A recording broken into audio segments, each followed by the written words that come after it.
Until recently, some non-traditional treatments for certain medical conditions weren't always legal. But now, alternative medicine is just one appointment away at the offices of Dr. E.Z.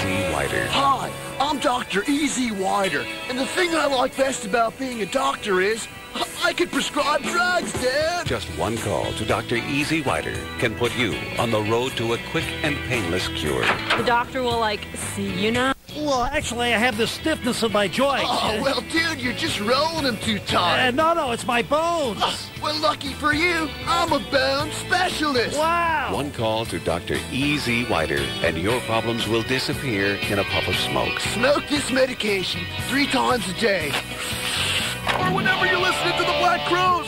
Dr. E.Z. Wider. He won't cure you, but you're sure as hell gonna feel better.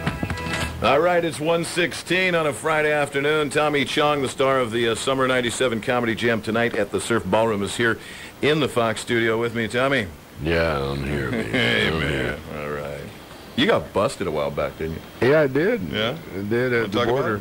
Well, what happened, I just finished an episode of Nash Bridges with Cheech, and I had this good bud. I don't know where I got it. I don't know if I got it from the set. I got it in San Francisco. Oh, yeah, I did. One of the drivers laid a nice little bud on me. And I had my little pipe, And I was coming through the border, and I forgot all about it. I usually don't carry them, in my person. I usually stick it in my luggage. But I had the pipe in my pocket. And it just so happened they had a dog sniffing around. Oh, God. And the dog comes up and starts sniffing my crotch, Oh, no. Oh, here's a friendly pup for you. And next thing I know, the guy goes, behind the dog goes, "Sir, we have reason to believe you're carrying narcotics on you." I said, "Well, probably am." Tommy Chong, and he goes, "Oh, well, you're under arrest." I said, "I am?" Oh, man. And I said, "Okay, well, that's cool.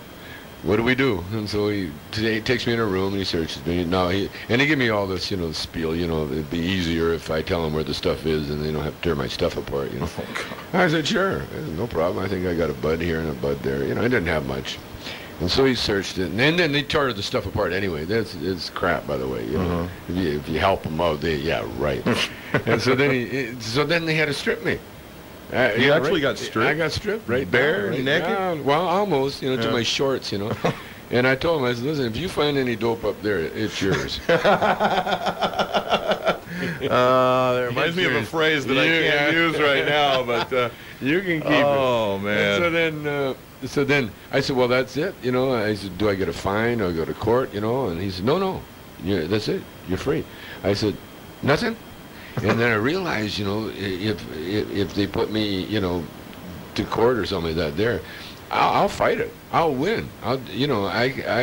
Because it's so unconstitutional, this whole thing, And I told him I have a medical prescription for it, which I do. Really? Yeah, I do. Wow. I do. Yeah, I got a friend, a doctor in San Francisco, no problem. Just say, "Hey, I need it." And then he fell for it. He goes, "Well, what do you, what's it for?" And I says, "For stress." He said, "Stress? From what?" I said, "From having to deal with you jerks."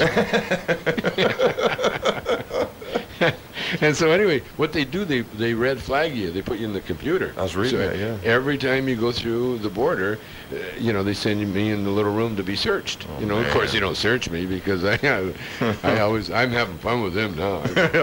"Oh, you want me to get naked? Oh, I love getting naked with men." And they go, "All right, go on, get out of here." Chong, I'll get out of here. And so what I'm going to do, and they wanted to hush it up. They didn't want to, publicize it at all, that I got caught. But I said, "Hey, this is great publicity for my movie." So I put out the press release myself, And then I'm going to, when I release the movie, when it hits the theaters, I'm going to do it again. And I'm going to, what I'm going to do is bring some phony joints with some advertisement in them. So when they, like a fortune cookie, sort of. Fortune cookie. So when they, they think they got something, it'll be full of oregano or something. Then they'll open it up and it'll say, "Come see my new movie, Best Buds." There you go. That's the way to do it. All right, cool. Now, weren't you telling me that kept you off of some big TV show? Oh yeah, it did. Yeah.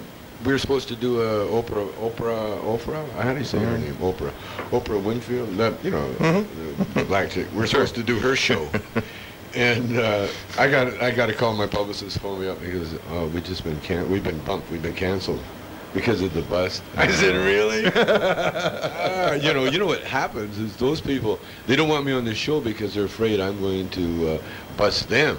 You know, because like I did Geraldo, I was on Geraldo's show one time, you know, and I've smoked with Geraldo, so I know he gets high. Okay. And I busted him right on the show. I said, come on, Geraldo, you know, fess up, you know. And so I'm not on Geraldo's show ever. Oh, no. Yeah, those guys, they're so hypocritical. It's such a hypocritical country that we live in, man. Oh, no. And you know what makes me mad, too, is like when they lump it, they take drugs, narcotics, and marijuana is always lumped into that category. They have to. And, you know, I mean, geez, look at the way crank is nowadays. I've seen so many people destroying themselves, you know, speed, you know, doing this stuff. And well, listen, all the legal stuff.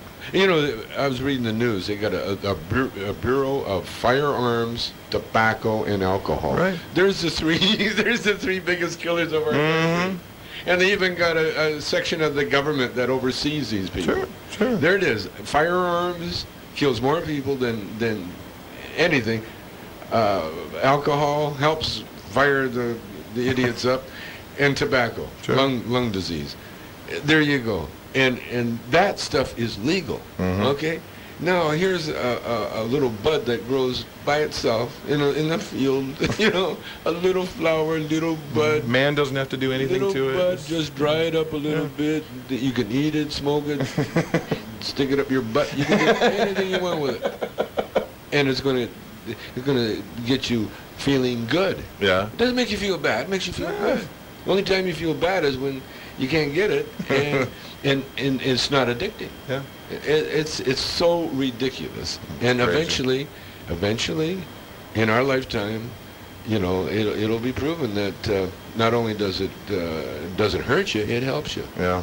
I mean, when I was, I think it was 17, 19 years old, there was a Prop 19 that I thought was going to pave the way for something, but boy, they nixed that real quick, and I thought, 5, 10 years down the road, and here it is, 97. And well, the reason is that what happens is that, like, America has a war mentality and a war economy.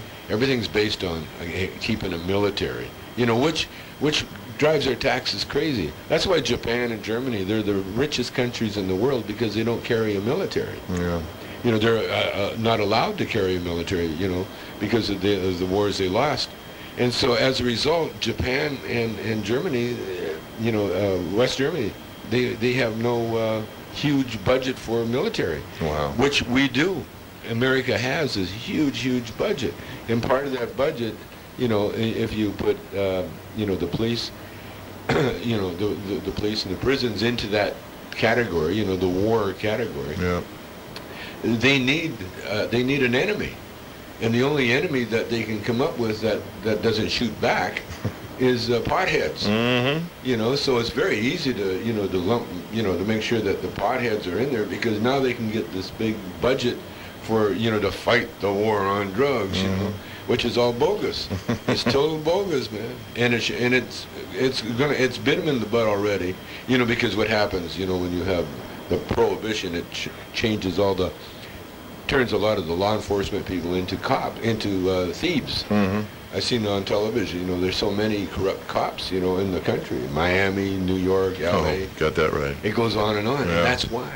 So it'll change. In the meantime, who cares, man? I'm a comedian. I don't have any problem with my life. I don't get hassled by the police. I have a lot of fans that are, you know, cops that are fans. They come to the show. I had 7 undercover narcs in Chicago come to the show. All got pictures with me, and they got autographs, and they had to tell me, hey, you know, yeah, we're big fans, man. Yeah, but keep it quiet. Keep it quiet. No, don't tell anybody.